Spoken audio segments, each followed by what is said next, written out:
In this video, I'll show you how to turn on and off the always on display on your iPhone, the 16 Pro, or any iPhone with the always on feature. So let's get started. In order to do this, you're going to go into your setting first on your iPhone, and then from there on, you see there's a section called Display and Brightness. We're going to go ahead and there.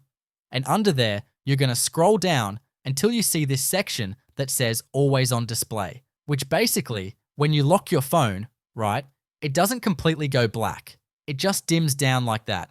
So if you wanted to turn on and off that, this is the toggle right here. So if I by default, it's turned on. If you want to turn off, you just simply click on it.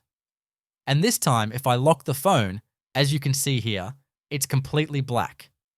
Now if I toggle it back on and lock it right, it stays on, but dims it down. So that's how you turn on and off the always on feature on your iPhone 16 Pro or 16 Pro Max. If this tutorial was helpful, please let me know in the comments below this video, and for more helpful tutorials, you can check the links in the description.